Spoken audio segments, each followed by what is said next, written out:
ध्यान से देखेंगे, मजेदार question based on provision for depreciation. Following balances appear in the books of Paras Brothers. Existing balances हैं. अभी तक क्या हो रहा था, हमने मशीनरी परचेज करी, फिर हमने एक और मशीनरी परचेज करी, फिर हमने उसमें से एक बेच दी, फिर हमने एक और मशीनरी खरीदी, तो वो कहानी चल रही थी. अब क्या है कि आपके पास ओपनिंग बैलेंसेस हैं. तो नॉर्मली प्रोविजन में ऐसा क्वेश्चन आता है, क्योंकि वो कॉन्सेप्ट चेक करना चाहते हैं, तो वो 2-2 3-3 सालों का क्वेश्चन ना पूछ के एक ही साल में कॉन्सेप्ट बेस्ड क्वेश्चन पूछ लेते हैं. बट ऐसा नहीं कि इसमें वो वाले नॉर्मल आ नहीं सकते, आ सकते हैं, वो तो वही रहेगा, मेथड चेंज नहीं होगा. बट ये थोड़ा सा ज्यादा ध्यान देना होगा. आपके सामने एग्जिस्टिंग बैलेंसेस हैं, तो कुछ आपको बैकवर्ड कैलकुलेशन करनी पड़ सकती है. अभी देखेंगे, है बहुत मजेदार, बहुत स्कोरिंग, बट समझ आना चाहिए. तो हमें क्या दे रखे हैं, एग्जिस्टिंग बैलेंसेस, मतलब एक कंपनी चल रही थी 1 अप्रैल 2021 को, ये बैलेंसेस थे. मशीनरी अकाउंट का बैलेंस था 80,000, डेप्रिसिएशन का बैलेंस था 36,000. मशीनरी की वैल्यू बिफोर डेप्रिसिएशन है या after depreciation? Are you sure?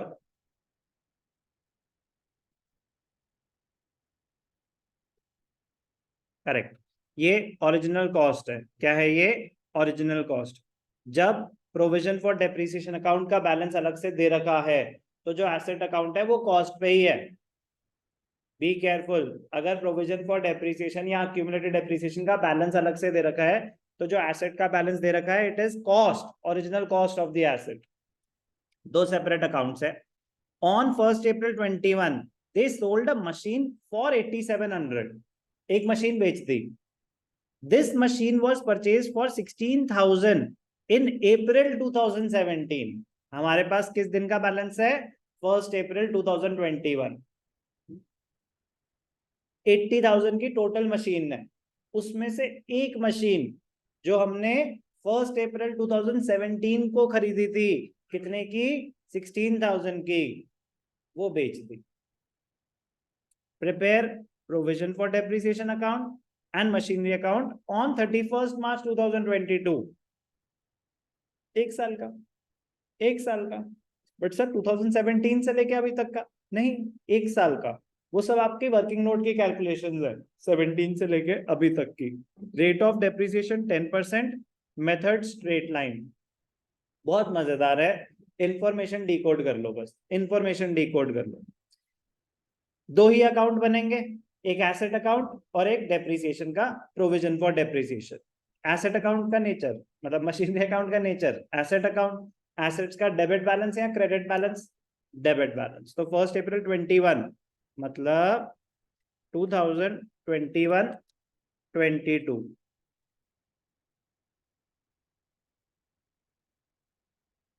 April 1.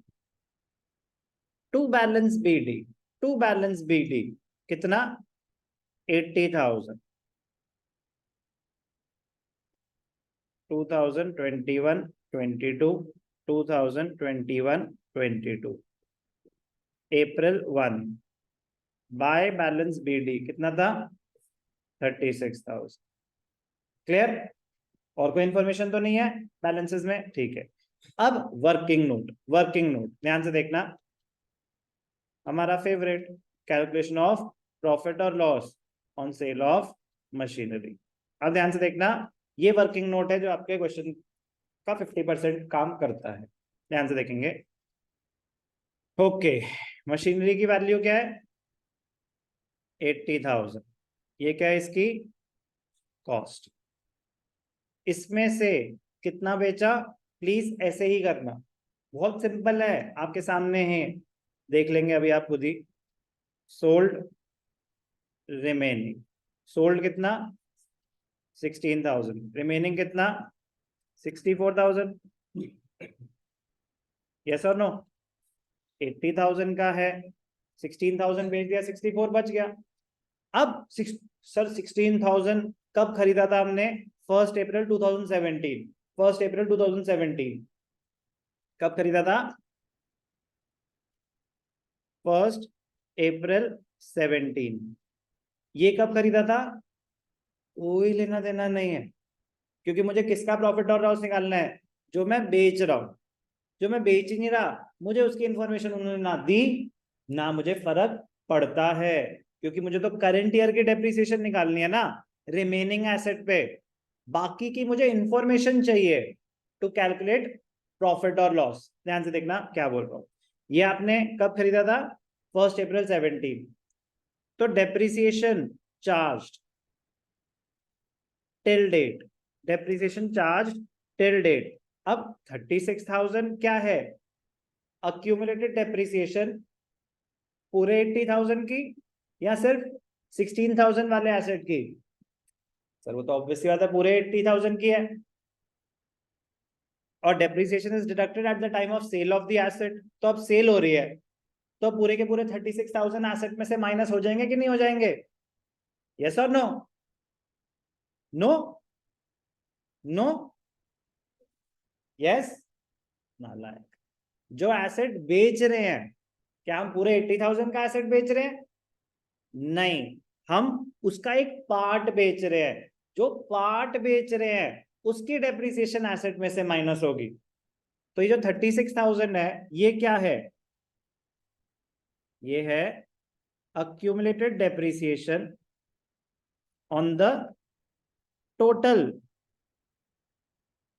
machinery of rupees 80,000, yes or no। तो मैं क्या बेच रहा हूं, उसका एक पार्ट, वो एसेट पे से माइनस होना है, तो मुझे ये कैलकुलेट करना है कि उस पे कितनी डेप्रिसिएशन लगी थी। बात समझ आई। तो 16,000 का एसेट है, कब खरीदा था, 1 अप्रैल 17। तो 17 18 18 19 19 20 20 21 और 1 अप्रैल 21 पे ही खड़े हैं, तो यहीं तक का है, ठीक है। तो कितनी डेप्रिसिएशन लगी होगी, 1 अप्रैल ही खरीदा था, 1600 1600 1600 1600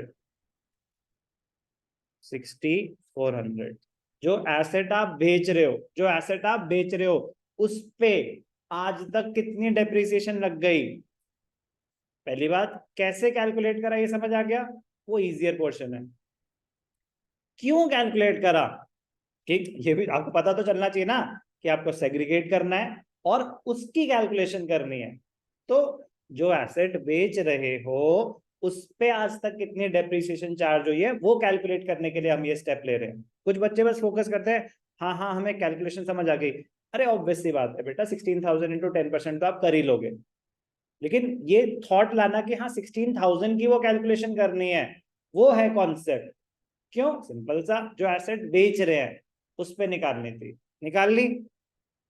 अब क्या करें सर, एसेट में से डिडक्ट करो।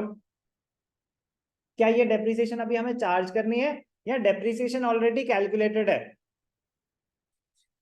चार्ज मतलब कैलकुलेट करनी है या ऑलरेडी कैलकुलेटेड है, डेप्रिसिएशन ऑलरेडी कैलकुलेटेड है, 36,000 में ये इंक्लूडेड है, ये 36,000 में ऑलरेडी इंक्लूडेड है। मतलब depreciation account debited to provision for depreciation हो के ही तो प्रोविजन अक्यूमुलेट हुआ होगा।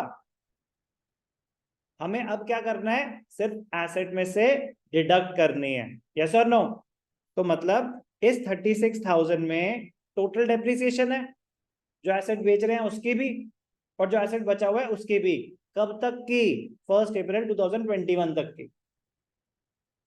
अब जो एसेट आप बेच रहे हो उसकी डेप्रिसिएशन डिडक्ट करनी है, कितनी है वो depreciation, 6400। Very good. Journal entry क्या होती है, जब हम एसेट बेच रहे हैं उस पे आज तक की डेप्रिसिएशन डिडक्ट करने की। Provision for depreciation account debited to fixed asset, depreciation is a separate account, provision for depreciation is a separate account। so provision for depreciation account debited, क्या डेट है, अप्रैल 1 को ही हमने बेच दिया, टू मशीनरी अकाउंट, कितना, 6400। अब ये चीज यहां ट्रांसफर हो रही है। एंट्री क्या हुई, provision for depreciation to machinery, तो मशीनरी में क्या आएगा, by provision for depreciation, yes और नो। कितना 6400। तो बुक वैल्यू क्या हो गई, ओरिजिनल कॉस्ट क्या थी, book value on the date of sale 16,000 original cost थी, माइनस अक्यूमुलेटेड डेप्रिसिएशन, तो क्या हो गया 9,600। कोई भी डाउट? आपने कितने की बेची, वो सोल्ड फॉर 8,700, तो 9 कम की बेची, तो 900 का लॉस। प्रेजेंटेशन यहाँ पे April 1 बाय बैंक अकाउंट क्या आ जाएगी, सेल वैल्यू, फिर by profit and loss account, loss कितना 900। क्या हमने कोई और एसेट खरीदा, नहीं, तो March 31 को क्या आ जाएगा, बाय बैलेंस कैरी डाउन। 80 में से आपने एक एसेट बेच दिया, 80 में से आपने एक एसेट बेच दिया। वो एसेट कितने का था, 16,000 वाला ना, तो इसका टोटल सेगमेंट 16,000 का गया। ये 16,000 की कैलकुलेशन है। कैसे, 16,000 का था, उस पे आज तक 6,400 की डेप्रिसिएशन, 8,700 का बेच दिया, लॉस हुआ, तो एसेट 16 का गया, कितना बच गया 64,000।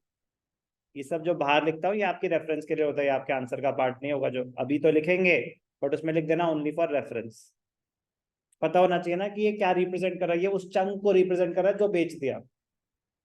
अब ध्यान से देखना, जो एसेट बच गया, क्या उस पे उस साल डेप्रिसिएशन चार्ज होगी, जो एसेट बच गया, आपके पास 80,000 का था, 16 तो बेच दिया, 64 बच गया, क्या उस पे उस साल डेप्रिसिएशन चार्ज होगी, बिल्कुल होगी, एसेट में से डिडक्ट नहीं होगी। Depreciation will be charged every year, but it will not be deducted from the asset, it will be deducted from the asset only at the time of sale. तो current year depreciation की journal entry क्या होती है,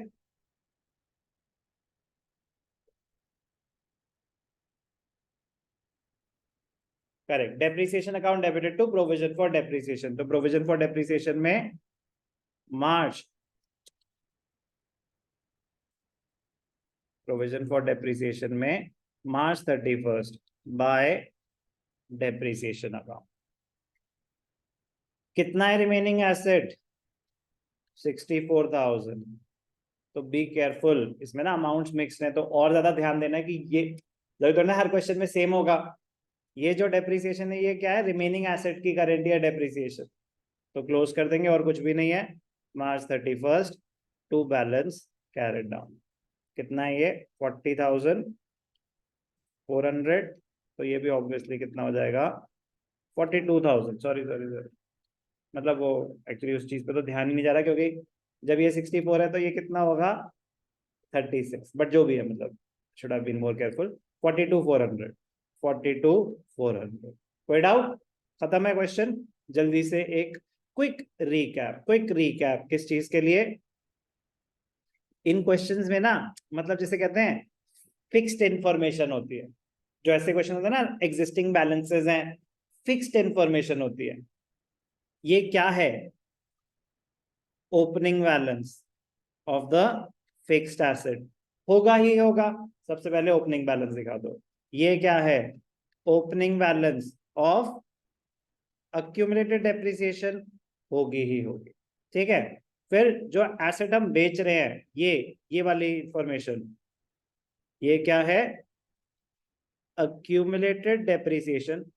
आपको logic, आपको ये समझ आना चाहिए कि ये किस चीज को रिप्रेजेंट कर रहा है, ये किस चीज की एंट्री है, वो समझ आना चाहिए। एंट्रीज बहुत लिमिटेड है, 3 या 4 एंट्रीज हैं, बस वही तो देखना है, कौन सी डेबिट साइड कौन सी क्रेडिट साइड। अमाउंट कैलकुलेशन तो चेंज ही नहीं हो रही, तरीका थोड़ा सा इधर उधर हुआ है, डेप्रिसिएशन कैलकुलेट करने का मेथड सेम है, प्रेजेंटेशन चेंज हुई है। ये क्या रिप्रेजेंट कर रहा है, accumulated depreciation charged till date on the asset being sold। जो एसेट आप बेच रहे हो उस पे आज तक की डेप्रिसिएशन है ये। तो ये जो आ रहा है ना यहाँ पे, इसकी बात हो रही है। ये क्या है, जो एसेट आप बेच रहे हो उस पे आज तक की डेप्रिसिएशन कितनी थी। कोई डाउट, कोई भी डाउट? ये क्या रिप्रेजेंट कर रहा है, ये होता है करंट ईयर डेप्रिसिएशन। ये क्या होता है, current year depreciation on the remaining or existing, on the remaining asset। ये क्या होता है, closing balance of accumulated depreciation। ये क्या होता है, closing balance of fixed asset. ये तो नीचे से आया, इसका मुझे रेफरेंस देने की जरूरत है। 8700 ये क्या होता है, सेल वैल्यू। ये 900 क्या है, लॉस ऑन सेल। फिक्स्ड होगा फॉर्मेट, फॉर्मेट फिक्स्ड होगा। आपको लॉजिक समझ आना चाहिए, आपको लॉजिक समझ आना चाहिए।